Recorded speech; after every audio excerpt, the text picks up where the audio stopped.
It is the Fulhamish podcast, your independent voice of Fulham FC. My name's Sammy James. Welcome to the show. Today it is the Thursday Club discussing yet more transfers for Fulham.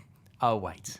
Not quite. Although we are linked with a bloke called Kevin, and Rodrigo Muniz might be off to Italy. Happy days at the cottage. It is the Thursday Club. I'm joined as ever by Jack Collins. Hello, Sammy. How you doing? Good, thank you. And Jack, I thought at the weekend, Dan Cook hasn't been on the podcast in a long time. So what did I do? I sent up the beacon to Cook Towers in Wembley, and we got him here on a Thursday. How you doing, sir? Good. Thank you for having me.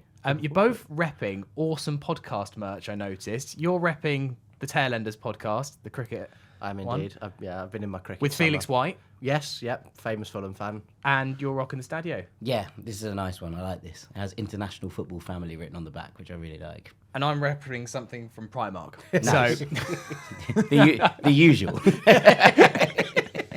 cost me £3. Come on. Boys, let's get into some transfer talk because there has been a few things dropping this week, but obviously things aren't moving anywhere near as quickly as I'm sure anyone listening, even if you're vaguely positive about the situation, I'm sure pretty much everyone listening is thinking, God, it'd be nice if we made a signing. But it did break on Wednesday evening, Jack, that we are in for someone called Kevin. Mm-hmm. Now, this is a player who has a lot more names than Kevin, but he does go by the moniker Kevin. Yes. From Shakhtar Donetsk, a winner. We've been down this road before.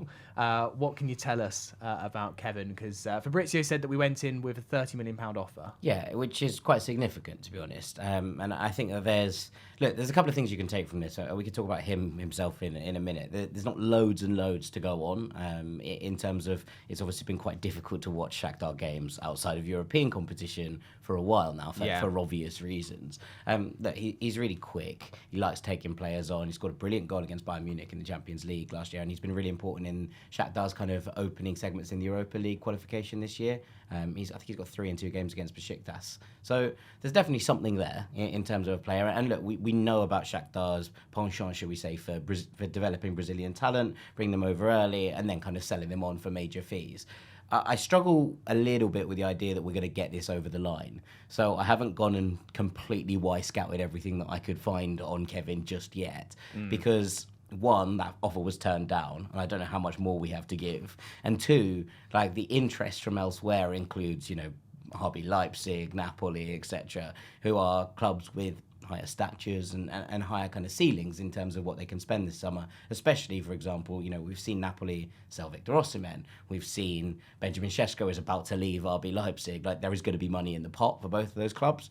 So I think in terms of, do I think we get this over the line? Right now, I'm a little bit sceptical. But it's exciting to be linked to someone. And I think maybe the most important point here is that if Fulham, have had a £30 million bid rejected, that suggests to me that Fulham have £30 million at a minimum to spend at this point without having to make any sales. And obviously, we can talk about the Rodrigo Muniz thing and what that might look like and how that might play out.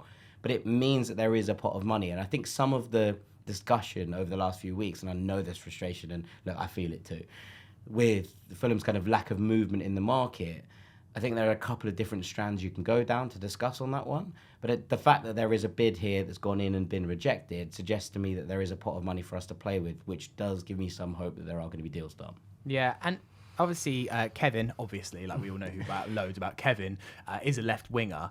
Does this maybe also look a little bit like it might be Fulham just saying to Arsenal, Reece Nelson's not our only option? If Arsenal are asking for quite a high loan fee or quite a high obligation to buy, because I've felt like inevitable for several weeks that despite the fact that the Nelson move is taking its sweet time, that I'm almost counting him as part of the squad in my eyes of like, we've got 2 natural left wingers, it's Alex Iwobi and it's going to be Reece Nelson. I just have this in my mind, but no doubt that's what Arsenal were thinking as well, and also probably saying, all right, well, we want X amount of million for him for the loan fee, and we want this much as the obligation to buy at the end of the season. So you just wonder if there's an element of Fulham saying, he's not the only left winger we're looking at.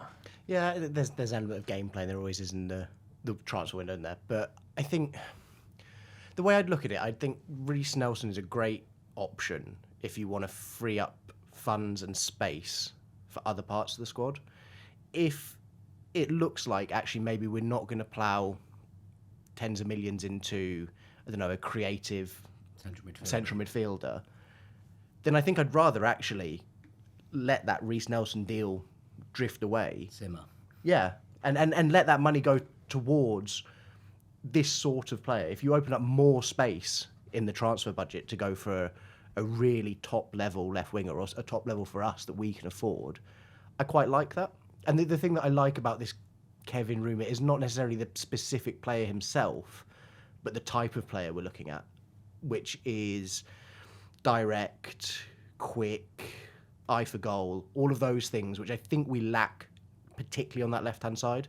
Like, if we're looking at where we are at pre-season at the moment, out on the left we've had, Alex Iwobi and Emil Smith-Rowe, who pretty samey if you're playing them out on the left wing. And it's nice to have a different option. The only thing I'm not sure of how much these sort of players are Marco Silva players. I mean, to an extent, obviously, it would be another Lusophone in the squad, right? Yes, of course. And we know that that's a thing that has kind of dominated some of the transfer strategy. I do think that, we discussed at length last year, all of us, that lack of explosivity once Reece Nelson was absent from the squad. I think you're making a good point here about Arsenal, because there does feel like this kind of little bit of a standoff, I think, between the two clubs at the moment, in that Arsenal clearly want money through the door so that they can go and do a couple of last-minute bits. They need a left winger who's going to kind of raise the level, the bar, which Reece Nelson is not for them, but he's been excellent in pre-season. So they're like, well, we need to spend some more money, so we probably need to get some money through the door. Equally, Fulham are almost certainly being like, we don't mind paying for Reece Nelson as long as he's fit. And we don't know quite if we've got the experience of that happening yet. So I imagine if I'm Fulham and I'm sitting in that kind of box and saying this is what my negotiation strategy is, I'm saying I don't mind you putting up a fee of 20 odd million for Reece Nelson, but I need it on the condition that he makes 25 appearances next year. And I think that that's a reasonable thing for Fulham to do. Obviously, it's frustrating for all of us that there is nobody coming through the door and the squad feels very stale, maybe it's the wrong word, but you know what I mean, stagnant. And I think that we're kind of at that point where it's that mix between, what's best from a kind of financial perspective, what's best from a sensible club running perspective, and what's best for the manager. And trying to find that balance is often hard. I think my frustration, and one of the reasons that I do quite like the fact that Fulham have just gone and done something like this, is that there is definitely value in this market. And I'm not saying that this is it. And I think that now that Shakhtar are going to hold out for a sort of £40 million, €50 million fee to sell. But I think there is value in this market. Now, Fulham obviously have a strategy of taking up, and it's been a relatively successful strategy, of taking off kind of players who are on the verges of kind of top six squads, bringing them in somewhere and making them feel like, a key part of it rather than a rotation piece. And that is something that is hard to criticise because it's worked. But it also doesn't mean that you can't explore other avenues. And I think that what we've seen is that within the Premier League this summer in particular, it doesn't feel like there's loads of value, right? Like people are overpaying left, right and centre. And I know that there's a difference between Fulham and Manchester United, for example, but it feels like to me that Manchester United have overpaid by about 20 million on both of their big Premier League signings. Fulham can't afford to do that, right? Like we can't afford to be like, okay, here we are. I think Everton have slightly overpaid on Kiernan Dewsbury Hall. I think it's probably a £20 million deal. Looks like it's going to be closer to 30. Chelsea have obviously wanted to get their money back, but Everton have been able to kind of push the buttons on that one. And obviously there's a frustration with Fulham fans because I think it would have been a really nice fit. But equally, are you overpaying by 10 million for a nice fit? Kiernan Dewsbury Hall doesn't want to play for any team that's not in blue. Yeah, I mean, that's fine. He looked at our white shirt and went, I just can't. He was waiting to see what the colour of the away shirt was going to be. Yeah, and he saw it was green. He was like, no, I can't do that, I'm afraid. I'm out. Can't do that. But that's the thing. So the idea that Fulham are at least exploring these markets gives me some sort of confidence that there is a strategy elsewise of just, we'll just take those end of Premier League. And look, with those players, it is probably best to wait till the end of the window, because when it comes to deadline day, and I've said this before, the teams who are desperate to get players off the books, Arsenal will not want a Reece Nelson on the books on deadline day. Chelsea will not want a Kiernan Dewsbury Hall on the books on deadline day. Those prices will come down, but you have to have alternate strategies as well. Yeah. I wonder if what Chelsea have done this window in terms of outgoings is also impacting our ability to go to Arsenal and try and get a loan deal and defer that payment, because it looked as though Chelsea might have to do that with players they wanted to get rid of. but You with say what you recent want form- about them, but they sell they very sell well. really well, and Arsenal historically just don't. Yeah. And they look down the We're road. their record set. Yeah, they look down the road and they can see that Dewsbury Hall's going on a permanent. I think Ugachukwu and Chukwuemeka both as well. Yeah. They're not going to loan them out and hope for a fee in the future. They've managed to lock down fees for these players. And I think Arsenal might be looking at that being like, well, these are similar caliber players. We want money for them. Yeah. The only good thing if we do sign Kevin is if he gets assisted by Kenny Tete, Kevin and Tete go large. I was waiting for you to do something like this. Let's just move on, shall we? Come on, I've written a headline. I've written the headline. It's too many words for a 3-word review. Yeah. No, it doesn't matter. You have to make it 5 words. There you go. Five-word reviews. 5-word reviews this week. Yeah. Weird. For 1 week only, when right back Kenny Tete assists left winger Kevin, who we're not signing. Anyway, let's dive into the Rodrigo Muniz to Atalanta rumours. Gianluca Di Marzio tweeted this earlier in the week, and Di Marzio generally is a pretty reliable source, and he said that Atalanta officials had flown over to London in order to try and get a deal done for Rodrigo Muniz. Now, I think on the face of it, I'm like, okay, Atalanta, are they definitely going? It's not Barcelona flying over in lots of ways. It's not huge. It doesn't terrify you, but actually, when you think about it, this is a club with recent winning pedigree that is in the Champions League, that has been in the upper echelons of Serie A for a while, and has money to spend because of sales that they've made. So, actually, when you get deep into it, you think, they might actually have the money to stump up for Rodrigo Muniz. Now, we discussed at length last week about whether there would be merit in selling Rodrigo Muniz, right? Whether there was something at play here.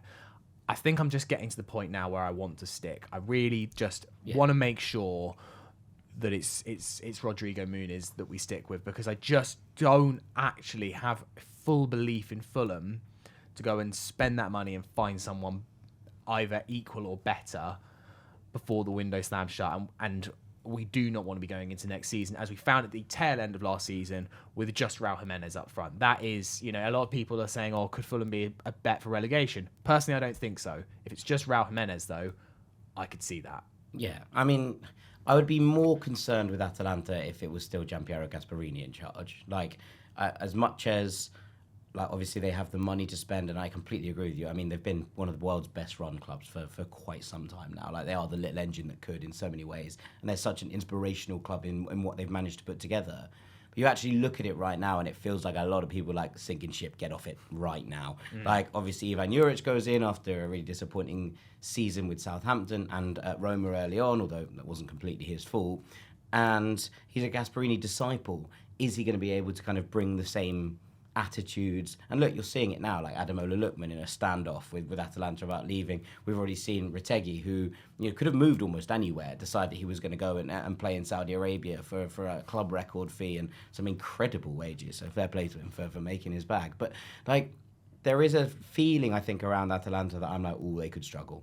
And look, so the fact is that they will have the money to stump up. I completely agree. That's already there and it's already within the club to go and spend.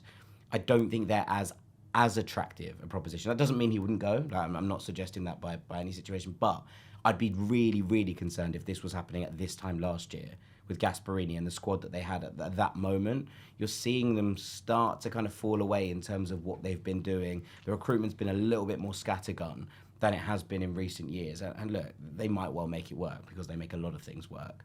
But I'm less concerned than I would be a year ago. That doesn't mean it's not going to happen. I'm completely with you. I think at this point, it's not that I don't think you could find a striker with equal, ability than Rodrigo Muniz. I think you'd struggle to find someone who has this kind of weird fear factor about them. And I think he's really grown into that. Other defenders look at him, and we discussed this a bit last year. The defenders look at him, they're like, what am I supposed to do with that? I don't really know how to defend you because of the way that you are just sort of quite strangely built. And I think that is something that Fulham would really struggle to replicate in bringing someone in, because having unique and unicorn strikers is something that's quite different. And that, I think, is the bit for me that's like, hang on, if we set up the pre-season, we set up those elements of it all with kind of playing to this style, then how do you replicate that with bringing someone else in when he's such a sort of weird, unique character and profile of striker? Yeah, and it feels like we've spent, 3-4 years now curating him into becoming the exact striker that we need. And we haven't actually yet managed to reap the benefits fully of that. I think there's still growth on the horizon. I think there's still room for him to actually just lock down that number 9 position, become our first choice. Raul becomes your bench option, your impact. And we haven't got there yet, and so it does feel a bit premature for him to leave. I think inevitably he will. If he becomes the player that he's promising to be, he's inevitably going to go. I don't think there's a huge... You can see in the market at the moment, the strikers that teams are going for, they're all clamouring round the same, like 4 or 5. Yeah. The teams that would be after someone like Rodrigo Muniz, that it shows that there's not that many out there. I guess the fear for me is that there is a growth in stature coming of the teams who are interested in him. You started the summer with Leeds, and I had zero care about that because it was never going to happen. But it just starting to creep up. Atalanta is obviously a big step up there. There are little rumours out there about Newcastle and stuff like that, which I don't entirely buy into, but it's clear that there are teams that I think are more attractive for him to play for than Fulham, who are starting to become interested. And I think we just need to hold off this summer because we are not ready. We're not ready. And also, if we sell now, we get bent over by any team that we go to and demand a striker between now and the end of the window. I don't think, you see this absolute mess that is out there. Newcastle are in this mess. Obviously, Manchester United are in this mess, not suggesting that Fulham are in their bracket, but there is just a dearth of strikers. I mean, I'm sure you would argue, actually, there shouldn't be a dearth of strikers. There is value There's out plenty there. of strikers in the market. It's just a question of, look, people want that Premier League experience, and that's fine, right? That's not a criticism or any of those things, but the reason that there's been such a kind of weird clamour around, like an Alexander Isak, for example, I think is because that people are like hit the ground running. Victor Gyökeres was obviously on the table, is no longer on the table. Sheshko looks like he's about to be off the table. It wouldn't shock me if Isak went to Liverpool if Newcastle came in. Do I think that's necessarily the right move for them? No, not really. But it wouldn't shock me if they came in and kind of came to the table. And I think that's the thing. I think that if you got 50 million for Rodrigo Muniz, there is a chance that looks like a very good deal in 3 years' time, right? There is a chance he does not reach the potential level that we kind of are hoping he gets to. The trajectory kind of flattens, especially if he goes somewhere different and they don't like the style, they don't like the way that he plays. Ivan Juric takes a dislike to him after 3 weeks of a season. That wouldn't completely and utterly stun me, if you know what I mean. So there is a world where taking the money at this point ends up looking like a smart decision. I'm with you. I wouldn't take it. My issue is that I think if you did take it, what do you do? Because I think for 50 million, to be honest, I think for 30 million, you could probably get Rasmus Højlund out of Manchester United. And I think there's a player there. I do think, but it's completely different in terms of what you're looking for as a profile, in terms of what you're looking for as to build a striker around. Does it fit the Marco Silva system? I think all of those questions become right back up in the air. And that, for me, is the really difficult thing about trying to sell at this point. And to Dan's point, then teams know you have that money. Are Manchester United going to accept 30 million if they've just seen you get 50 million for Rodrigo Muniz? No. From Rasmus Højlund's former team. In a weird kind of big triangle of things going on. But would you do that? Would you go and get a Nicholas Jackson? Do you go and do the Fulham thing, which is go and kind of pillage the third choice striker now, who has been left out in the cold, who's a little bit younger, but maybe has that kind of potential to grow still? I think that's what Fulham would do. But whether that's an upgrade, downgrade, or whether it's just the right stylistic fit, I think throw up more questions than it's worth. Yeah, I just think there's something that helps Fulham in a way, is our very regimented philosophy that we have now built up under Marco Silva, is that actually the type of striker we look for doesn't necessarily align with what everyone else is after. And if you look at what links like Šeško, Isak, Ekitike, they're all 6'3" plus and can run in behind and are physically strong. Yeah, it's complete forward. It's almost. just they do the everything. Haaland mould. Yeah, and Rodrigo Muniz is sort of there, but not quite. I don't think he's yet developed that getting in behind a back line, which is vital for some of these teams. They need that alongside being able to hold it up. But for us, we don't need to tick all of those boxes. Just a few. It just needs a few of the key ones, and which is where we see like Raul Jimenez probably wouldn't have flourished at many other Premier League clubs given how they play, but he's fit us really nicely. Yeah. I think one thing that I wanted to discuss was a little bit of afters from obviously the just general discourse with Fulham fans right now. There's a lot of very angry Fulham fans because we have made no activity. And it was interesting. I thought the Jack and Joe show this week was absolutely brilliant. I thought the boys really spoke their mind. Look, Joe clearly has lost his head, and I really respect, Joe coming on, being honest. And I think, like, we know that Joe, he wants more transfers, and I actually just like listened to it, and I was like, I fully understand where you're coming from. I do, however, slightly disagree actually that now is the moment to press panic, and I get that. I think the line on articles about Kiernan Dewsbury Hall was a big kicker for a lot of Fulham fans, and there has just been a lot of Fulham are interested in, Fulham are monitoring, Fulham have inquired, Fulham are speaking to. It's an incredible. There's been nothing all summer that's actually been anything more than Fulham made a phone call. Apart from Kevin. Well, yes, but when it comes to Kevin, we were all in, all chips on the table. I do just wonder though, like. Obviously, we've spoken at length about should Fulham do business earlier in the window. And I think the conclusion that we pretty much come to every time is, in an ideal world, yes, we kind of understand why we don't. The only thing that I'm at now is making a signing now all that different to making a signing on September the 1st? Because personally, I don't really think it is. Like, there's this clamour that, well, Brighton away, we're going to be playing the same team as last season. And really, I feel like we're worrying about 3-4 matches if you include the Carabao Cup second round. And actually, is it that big a deal? If we were going into the season and we didn't have a right back, let's say we were just going in there and we're like, we're going to have to play Sessegnon at right back, I would be saying, this is negligent from Fulham. I would be thinking, what are we doing? You've got to get a right back. We've literally got no one. We're going to lose the first 3 games because they're just going to go down our right-hand side. But actually, Fulham have got 2 players for each position in this squad. I fully agree with the old cliche that standing still is going backwards and all of that. We do need to make signings. But I'm actually thinking now that I'm willing to wait until September the 2nd at this point. I don't think it makes a massive difference if we sign a player right now or if we sign a player on August the 31st. It's 3 games. 3 games, we've got a squad. We'll also be able to use those 3 games to potentially work out where we're short, what's exactly not quite working. We should know that though. Like, we should know that. We've known we were going to be safe in the Premier League since February. Like, we should know where this squad is short.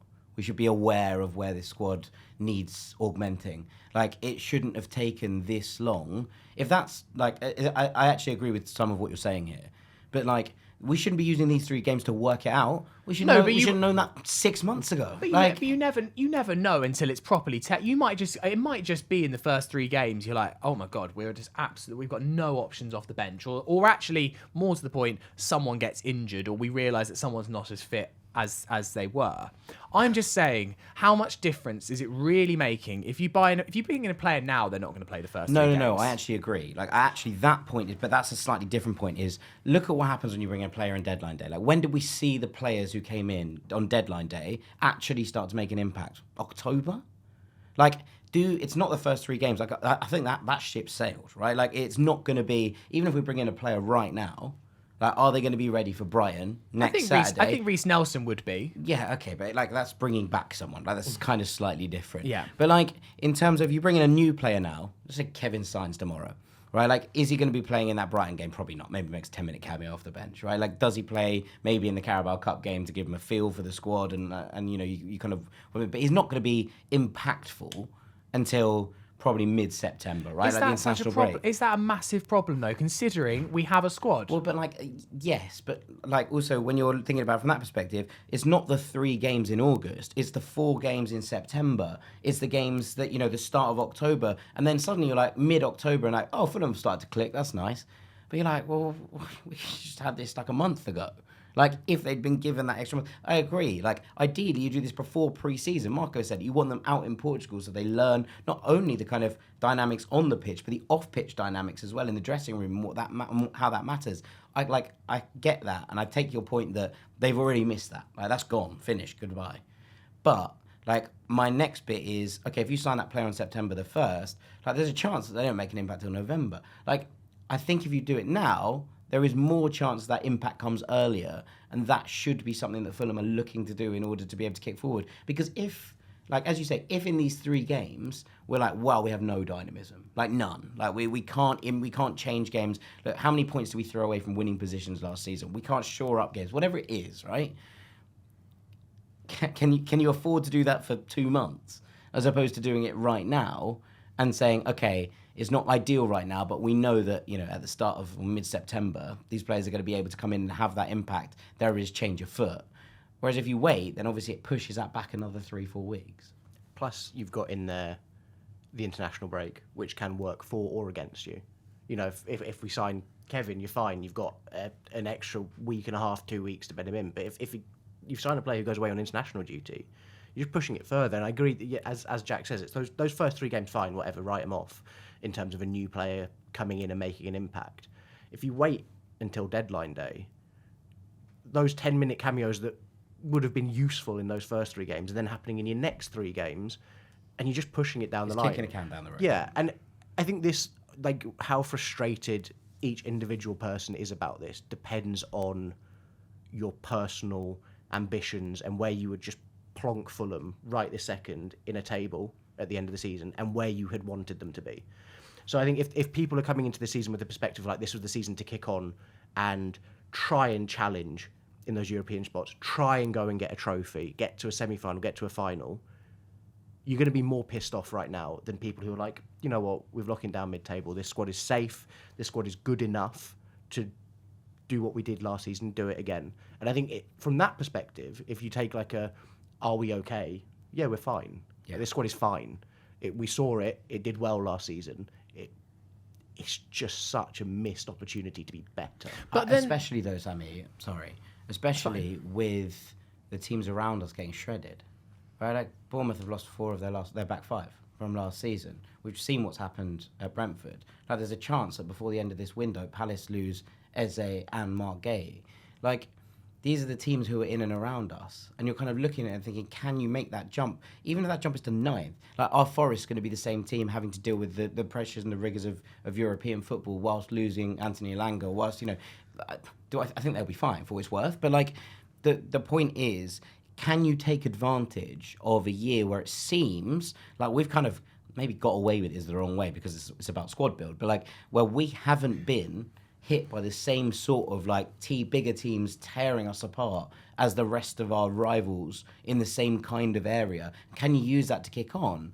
That, I think, is the frustration for me. But I totally agree. This is a season we can kick on. I think we're in a fantastic position, and actually, don't get me wrong, if on September the 2nd, Benjamin Lecomte is still our only signing, I'm joining you.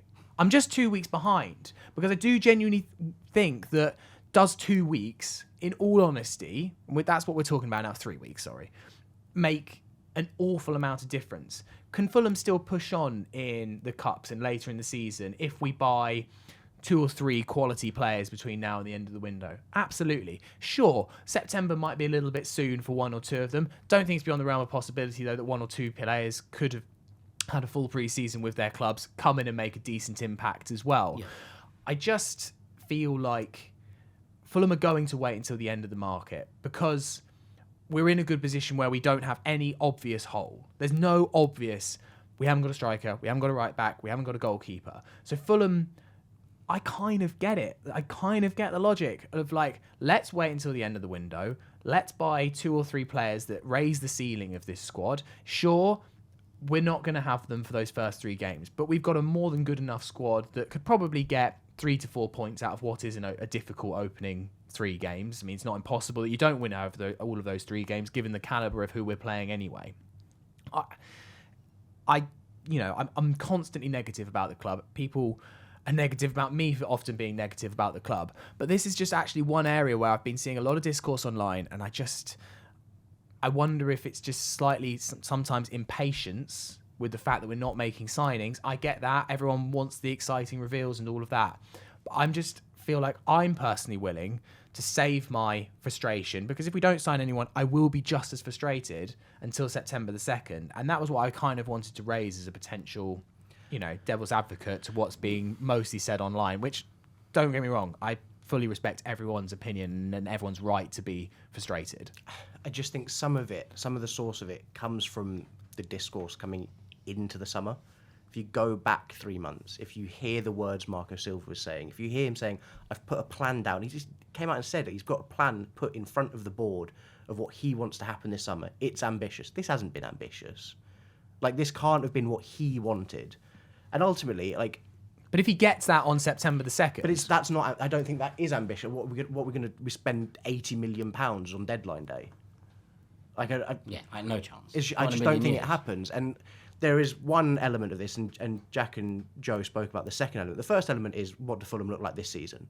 And I'm not worried, because I think, as I said, I think the squad's good enough. You could make it better, and we will make it better. Like, I know we will make signings. The second element is appeasing the best manager we've had in this century. With a year left on his contract. And, there's no way anyone sat there thinking that Marco's fine with what's going on right now. He isn't. And he held his words in the first month or so, but you can just see them creeping into press conferences again, that frustration seeping in. And when it comes to those contract talks, and he hears again, oh yeah, we'll get players in early next summer. He's like, well, I've had this for 4 years now.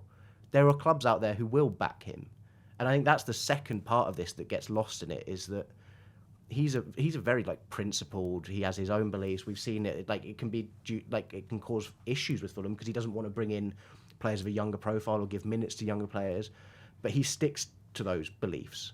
And if we're going against that, if the way we operate in the transfer market clashes with him and his beliefs, then we're not going to keep him for much longer. Yeah, I just feel like I do take the point that waiting till deadline day is a good thing in certain situations, right? I just feel like Fulham could have gone out and looked more broadly, at what was going on out there. Like, there has been really interesting transfers made between clubs at reasonable value. Like, it's not rocket science to be able to kind of expand your horizons beyond what we seem to be setting them upon. And that, I think, is the bit that frustrates me the most. It's not that Fulham aren't going to sign Raheem Sterling on loan until the final day. Fine, that's grand. Like, if I'm being perfectly honest, I think that makes more sense from that kind of perspective. From that kind of transfer, you should wait. Like, you should hold your horses on those ones, because you want to get to a point where selling clubs are kind of desperate to get them off the books, and therefore you can get a better deal on those things.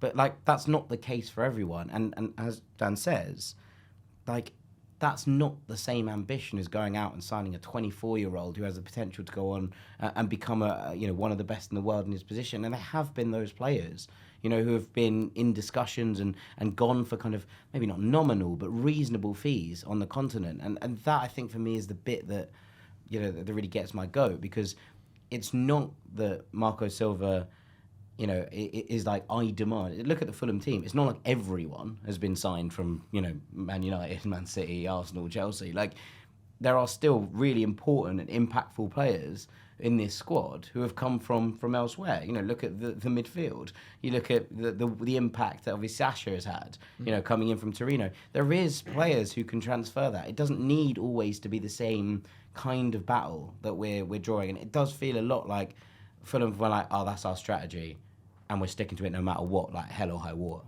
Yeah. All right, we're going to take a break there. Afterwards, we've got some more things to talk about, including Fulham being back in green. The 25-26 season is shaping up to be a big one for Fulham, and one thing you need ahead of it is NordVPN, the fastest VPN on the planet that allows you to watch football matches from wherever you are in the world on either your phone, your tablet, or your laptop. For instance, you could use NordVPN to watch Premier League matches for a fraction of the price, including those 3 p.m. kickoffs that aren't available in this country. Or if you go on holiday this summer, you can use NordVPN to access your UK TV subscriptions. And right now, you can use NordVPN NordVPN on up to 10 devices, which means you can share the amazing benefits that NordVPN has with your family or your friends. And you can get a great deal when you sign up to NordVPN at nordvpn.com/Fulhamish. Not only will you get a huge discount, but you'll also get 4 months extra as well. And it's entirely risk-free with Nord's 30-day money-back guarantee. So to get that special discount plus 4 free months, go to nordvpn.com/Fulhamish. That's nordvpn.com/Fulhamish. Part 2 of the Fulhamish podcast. Sammy here with Jack and with Dan. Couple of bits of admin. I feel like I need to make a section of the podcast, Jack, which we call the notice board or something like that. Because Admin corner. Admin corner. It's not the best name, is it? No. Okay. But anyway, the Fulham Flutter is back for the new season, and all the money raised on the Fulham Flutter goes towards the foundation supporting bursaries and children, giving them opportunities to play football that otherwise wouldn't be able to afford. You can win some awesome prizes, signed shirts, hospitality tickets. As I said, all the money goes to the Fulham Foundation, and they're doing a season pass. So basically, £2 a match, £38. You can get all your Flutter tickets before the season. If you just go to fulham-flutter.com and grab your season pass, all the money goes to the foundation. Happy days. Also, we had a message from the Fulham Supporters Trust. They're trying to get as many fans to fill in their annual survey as possible. I know that the annual survey is really, really important. It gives them valuable data on what the fan base is thinking and feeling. So head to the Fulham Supporters Trust website. It is fulhamsupporterstrust.com, and please do fill in the survey. Right, boys. I'm really glad the Fulham Flutter's back, by the way. I love the Fulham Flutter. Yeah. And my granddad used to buy us tickets for it every single week. And actually, fun story, we played Middlesbrough when I must have been about 7, and I let my godsister go. I was like, you haven't been, why don't you go down? And okay, so she went down with my granddad, my brother, my dad, and as ever, he bought tickets. Her first time at the cottage, she won. He bought me a ticket every single time we went for 10 years. I ain't getting nothing. Anyway, Tess won on her first time ever going to the cottage. Obviously, Grandad was over the moon, right? He was absolutely up for it. So they were like, all right, come on down. He went strolling across the middle of the pitch. He was like, I've been coming here for 50 years. They were like, get out the way. And so he just took Tessa straight across the middle of the pitch, collected the, 600 quid or whatever it was, and then straight back across the pitch, back to the house. So yeah, there's a Fulham Flutter winner in the family. Wow, and not you. And not me, I know. Yeah. Well, now it's now like prime kind of money can't buy prizes. Yes. Well, money can buy some of the prizes, but yes, it's kind of Fulham prizes like signed shirts and hospitality tickets. Anyway, it all goes to a great cause. Yeah. It's nice that it's back for the foundation. That's cool. Yeah, exactly. Right. Let's get into the fact that Fulham are back in green. The away kit is out. 99-2000 inspired kit, the Demon Internet one with the old badge, which I'm a big fan of. I love it. I mean, it's wicked, isn't it? I must admit, so good. When I saw the concept, the kind of leaked one, I don't know why it looked like a slightly more luminous green. And I was like, ugh. And then actually you see it in real life, you realise that it is. I wasn't also 100% sure at first it was definitely a Demon Internet throwback. But it is a Demon Internet throwback, Dan. And we've had some good ones, actually. And I think 3 years running, Fulham have... I mean, I know the pink was divisive, but I liked the fact that we were bold with the pink. And I think ultimately it worked. And a lot of people bought the hot pink. Obviously, last season's away kit was beautiful with the red and black. And that is, for me, Fulham's away kit. Yeah. That is our definitive away kit. And so it was nice to go back to that for a season. But this is lovely. And... yeah, just a lovely bit of nostalgia 25 years on. I think that I haven't seen any complaints. No, and a lovely announcement video. Yeah, really well. good. Just really fun. And you know what? You see it so often with clubs. I've been doing it this time. I think Newcastle did it. Yeah, Leeds have a great one as well. Leeds had a great one.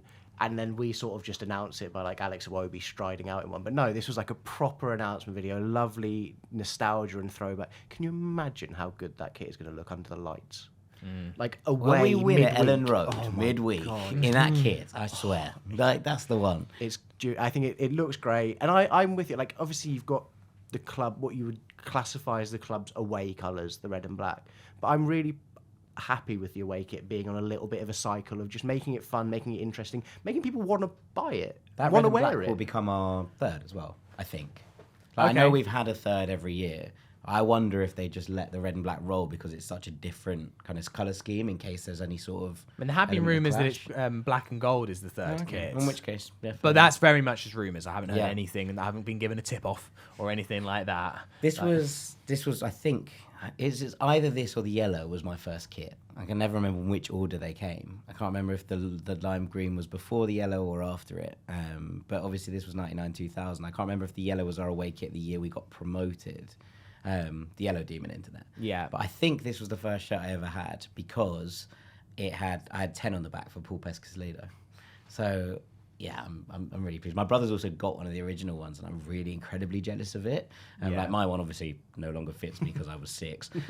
But like I'm very excited about having this kit. And Dan, the old badge is back. The obviously Fulham have had several badges over the years. This is the kind of late 90s badge. Sometimes it was the Hammersmith. Sometimes I think it's something to do with the Hammersmith and Fulham Council. If I'm It's not the borough mis- crest. Yeah. You can see it when you walk down the streets in a few places. It's on a lot of the buildings if you walk down the Palace Road. Yes, towards Hammersmith. Obviously, there's been a little bit of a debate sparked by our own Drew Heatley on the Fulhamish website about the badge. We'll be on. We're in the group with Drew, and he couldn't wait. He's had this opinion about why he believes that the current iteration of the badge is a good badge. He thinks that it's our brand, it's our identity, and whilst lots of Fulham fans dislike the current badge, he thinks that actually it stood the test of time and we should keep it and preserve it, and that actually if we went back to this badge that's on the away kit permanently, it would actually be a mistake branding wise for the club. So that was his argument. He actually said in the article, I love the fact that we've gone back for it, as a bit For of this kit. For this kit. Yeah, agreed. And I wanted to disagree with it because I was like, oh, come on, Drew, have a bit of fun. But he's kind of right, isn't he? He's sort of right. I think our badge is pretty naff. It's all I've ever actually really known. But, I mean, I look at this badge, I'm like, that's a proper badge. But actually, you see the way... crest. It's a crest. Like, also, and I speak from experience here. Try and get a 5-year-old to draw it. Because I remember being at school and trying to draw that badge on a football shirt that I was drawing, and I'm just like, you get nowhere near it. Why does that matter? Why does it matter if a 5-year-old can draw it? Because I think that when you're trying to separate, but it probably doesn't matter for me at that point. I wasn't going to change clubs because I couldn't draw the crest, right? But if you are at a point where you're like, this is something that I can relate to, and you have kind of 3-5-year-olds drawing who are, I don't know, around the world or in different parts of the UK, or can't be at every game, whatever that is. There is something about visual identity that's important to kind of be able to do in these things. When you're leaving school, and I was trying to draw it on my, drawing it on the shirt to be like, cool, this is my Fulham leavers shirt. That kind of thing I think matters a little bit. Those things, there's a reason that people have gone to more simplified badges down the years, almost everyone. And I think it's a really nice thing that this badge is on the kit, right? It's a wicked crest, and it has a lot. And look, this isn't me being the current badge is the best thing ever. I don't think it is. I think that Fulham could improve it. I think that if we were to start to change badges and build something that's a little bit more it's still easy to draw and still has that kind of identity, but it kind of came with a different sort of branding than what it is. But it is quite unique. Everyone has circular badges now. Everyone. And we have a kind of crest shape, which is relatively rare, I think, in this day and age. Shield. And I think that when you're kind of looking at it from that perspective, it has been with us through the majority of the best years of, Fulham's history. There is a very compelling argument, I think, that Drew makes about what it is. That doesn't mean that I'm not absolutely delighted to have the old one back on this shirt. And I think that, being able to mix between them is an important thing. Look, how many teams are using kind of old badges on their second or their away or their third kit this year? Newcastle are doing it. I think it's on their away. Leeds is on their third. Liverpool did it last year. Liverpool, Arsenal have that kind of cannon, just the cannon on their away kits. That's like a thing. So like you can have different strands of visual identity, right? Like it doesn't mean that Fulham have to be one or the other, and it doesn't like using this badge doesn't mean that we should immediately go back to it. But like I do think that there is something that you can do in trying to kind of tie all of these things together and make it all part of what Fulham are kind of trying to represent. I think the thing with this conversation, I'm the same with our current badge. To be honest, I actually actively do not like it. I think it's rubbish. Yeah. But it's also not...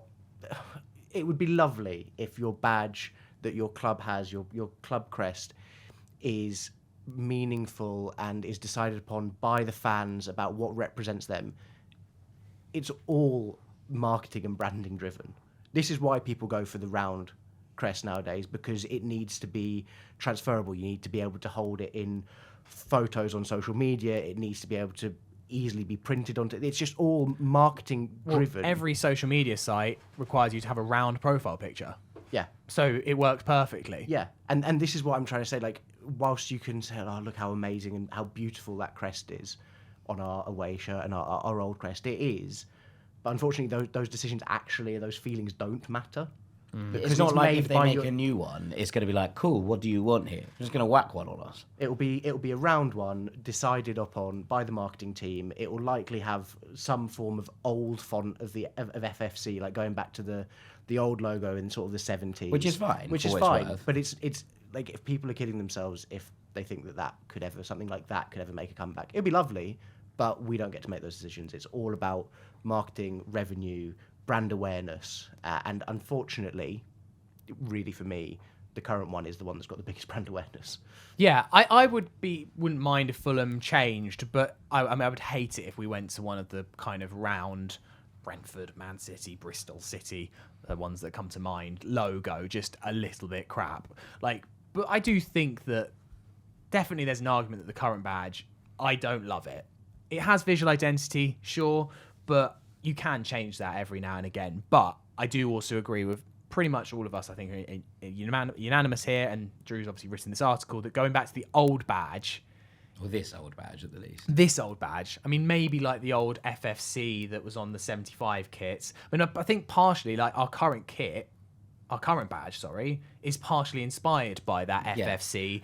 And then they tried to build in the shield as well, which is on this badge and other badges. So there is an element of when they put this badge together, they were combining various parts of Fulham's history. They just did it with that weird italic FFC I would quite like thing. To see that FFC used on an away kit at some point, just like just on its own. Yeah. I think that's a really nice, like, I mean, look, it's a branding exercise, right? They all are. But like I think that would look really nice. And if teams are doing that now, we've seen it a couple of times across the course of it. I think West Brom have a version of their kits that just has the old WBA on it, which is really lovely. I think there might be something like that, but I reckon that will come on the 150th anniversary kit, which will obviously be towards the end of this decade. Yeah. Interesting side note on the badge debate, though, from Tom Greatrex on X, because obviously it was said for years that the reason that we had to switch from the badge in the late 90s and 2000s, the one we're referencing that's on this kit, was because of copyright reasons, because it was the boroughs. I thought it was because... Oh, I'm not 100% sure on this, so don't quote me. But like, I think it was because something like, if you use it, then there was a portion of revenue that had to go to the people who own, the original rights to it. Yeah. That's the bit. So maybe there is. Tom says in response, he actually was responding to the leaked image, but which turned out to be very correct. If genuine, then interesting proof points on the utter bullshit from Juliet Slot onwards, up to and including current board members, that the old crest could not be used for copyright reasons. So, I mean, strong words from Tom, but he was very much, very involved with Fulham Supporters Trust and Fulham 2000 at that time when that crest changed, and it was around when all of those arguments were happening. And he's got a point that, well, unless something's changed in trademark law... Maybe we just have to give 10% of the shirt sales to Hammersmith Fulham Borough Council. You could probably do with the money. Yeah, fair enough. Let them cook. Yeah, 100%. Another interesting side note. Now, we have to be quite careful how we talk about this, but I think we'd be remiss not to address that there are rumours, and there are nothing more than this at the moment, but there are rumours going round about the club being up for sale. And as I say, that's all it is right now. They are on a couple of message boards. It's filtered into Twitter. I don't want to give too much credence to what actually the rumours are saying, but loosely they are referring to potentially the club being sold. And I did say on last season's predictions that I felt like one day the club might be sold. And I do think that I always wondered that once the Riverside was done, whether the Khans might think, actually, we've kind of done our time here, and that Fulham's an established Premier League club. You're not going to get a better time to sell, really, than now, you'd have thought. So, Yeah. Dan, I don't know what your take is on these. Obviously, not really any point trying to dive into whether they're genuine or not. But I guess maybe my first thought was, I'm not too shocked. No, I'm not surprised by it, because, as you say, that right now, when you consider how the market of football has changed, plus Fulham's position in the league, this is the most valuable Fulham Football Club has ever been. Right? Yeah. Football is more expensive now. The ground's been improved. The team is not the best it's ever been, but it's a level. Well, it's very stable, Close, as we it's talked very about. stable. It's close to like probably the ceiling that Fulham Football Club could be right now is a stable mid-table Premier League club. Mm-hmm. Those things do add up to a perspective where, as a astute businessman that Shahid Khan is, he will know that. He'll know we're at the most valuable we've ever been. He's put a lot of money into the club. It wouldn't be an unsensible time to cash in. And I think there is a little bit of this going on in other parts of the league as well. If I look at what happened at Brentford this summer with Benham, he's divesting sold his shares a little bit. He sold off some of the club. And again, Brentford are at a point in their history where they are the most valuable they've ever been. By some distance. By a long way. And also they've been able to cash in this summer. Like, actual money in the coffers is high. Liquid cash is high. He's made a business decision to recoup some of that investment. It's going on at the moment. I feel like Wolves are potentially in a similar perspective as well, where clubs are potentially reaching that sort of apex of where they could be. Wolves fans would be absolutely delighted if Yes, they they would would love it if They she- would love if- nothing yeah. more than that, I think. But I think you can see it by the way that some of these owners are operating. And it's potentially, if it's true, and there's so many things here, but it could feed into why transfer business might be a bit light this summer. Same with what's happening at Brentford, same with at Wolves, because you don't want to take out your liquid cash, spend it. Obviously, you're increasing value, but you are also adding risk into the club. And so it's a safe option would be, if you're considering it, you're a lot more careful when you're coming up for sale with how you spend your money. And so it's not surprising. No. Is there potentially, though, an element of this is because of Fulham's lack of activity in the transfer window, it could just be, and at this point, all we know it is to be rumours. We've not been given any tip-off on this whatsoever by anyone on the inside.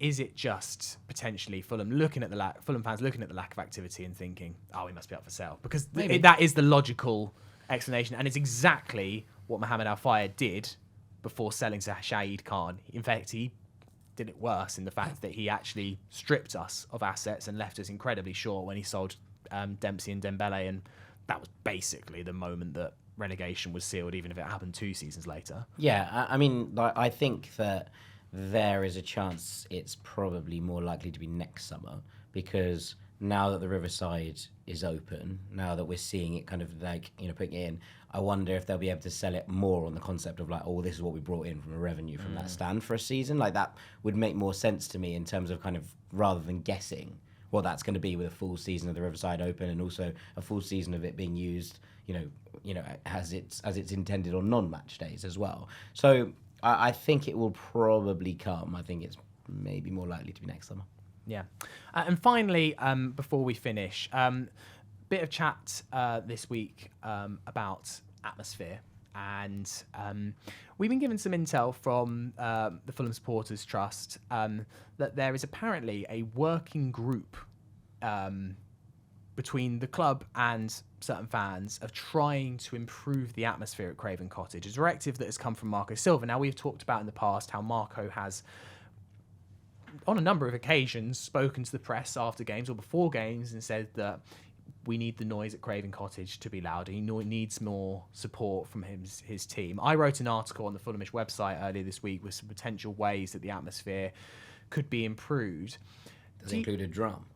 It didn't include a drum. Good. I didn't include a drum, although that was mentioned a couple of times in the comments. Just kind of wanted to get your feelings on this. Do you think there is anything that can be done? Because there's a lot of people have an opinion on this. We also did a tweet from the Fulhamish account this week, and there was so many responses of people suggesting ways to improve atmosphere. We haven't got a load of time left, so is there kind of one thing that you would both love to see in order to try and just improve that buzz around Craven Cottage? Because I think we can all agree that whilst it has its good days and nights, there were several occasions last season where the atmosphere was incredibly flat, and I do see where Marco Silva's coming from. Prices, for me, ticket prices. Like, there's lots of things that you discussed in the article about, do you generate a singing section in the Putney end, try and provide some sort of rivalry to that away segment, move the away fans. These are all options, but Dan's right, it all comes down to availability and affordability, right? Get Fulham fans in the ground. Yeah, there aren't enough Fulham fans at Craven Cottage, and that is, you can do whatever you want. We could have a singing section in the Putney end, but if the price is the same, the rest of the ground's going to be dead then. It's like you're just moving noise around. If you want to generate more noise across a stadium, you need more true fans in the ground. And I see, I'm at the back of H5, and I still see on a regular basis back there people who've come for a jolly, day out, back of H5. Because if you want to buy a ticket for any given match day, you're stumping up 60 quid. That's the problem for me. Yeah, I like it, as in Dan spot on. That's the underlying issue with all of this. We've obviously banged that drum to death, right? And no pun intended. But you're kind of looking at it and saying that is the underlying and the root cause of all of this. Make it affordable for people in the local area, in the spaces around Fulham to be in the ground. Turn youngsters into Fulham fans who, will want to go and carry that forward and move it on and increase the size of the fan base. And suddenly you have more people in there on a regular basis who are going to get behind the team. It will save standing help? Yeah, probably a little bit. Would a singing section, or moving the away fans closer help a little bit? Yeah, probably. You could flip the ends around and have the home, the hardcore support in the Putney end, because it's shallower and therefore noise travels onto the pitch a bit more. But that's a big shift from kind of Fulham traditions, etc. I don't think they're going to do that for what it's worth, and nor do I think they should. But conceptually, it's an option. But ultimately, you put more Fulham fans in the ground. You get more people who want to get behind the team. You make sure that away fans aren't permeating the home ends on a regular basis, because they're able to buy a membership and then buy tickets for said game, no matter what's going on. You sort this out. It's the basics, and it feels like at the moment we're kind of trying to slap stickers over the sides of a tank while there's a hole in the bottom of it. Yeah. All right, that'll do for the Thursday Club today. We'll be back on Monday with our first kind of review podcast of the season. I believe you're on this one, Dan. I am indeed. George Cooper's back out of hibernation, hosting. Yeah, warmed up. Yeah, we need to take him out the freezer today, Freddie, if we wouldn't mind. Yeah, and then George will be ready for Monday's podcast. Looking back at everything that happens in the Frankfurt friendly, always, I think. We haven't really previewed it because what's there to preview, but I think it's always that one match before the season, especially when it's at Craven Cottage, when you can really analyse the good bits and the bad bits. Who's looking really, really sharp, and how exactly are Fulham going to line up against Brighton? So I think there'll be a lot to discuss from that Frankfurt. I'm looking forward to seeing all our new signings in action. I can't wait. Benjamin Lecomte, come on, buddy. I think the one thing I'm looking for, I know we're meant to be wrapping up, the one thing I'm looking for is I think this Saturday will be a symbol of the role that Josh King might play in this season. Yeah. That's going to be our new signing, isn't it? In inverted commas. If he starts on Saturday, I think this could be a big year for him. Yeah, God, exciting stuff. And then, this time next week, our season preview will be out. So it's myself, Jack. We believe we've secured Peter Rutzler. Jack Kelly's going to be joining us as well. We're going to be going to a pub, as ever, to preview the seasons. You limbering up your predictions yet? Yeah, Have you can't thought wait. about your hot take? Yeah, I'm excited. I'm excited to see where we go with this one. Right. So yeah, big week next week as we look ahead to the incoming season. Thank you for watching. Thank you for listening. You whites. You whites.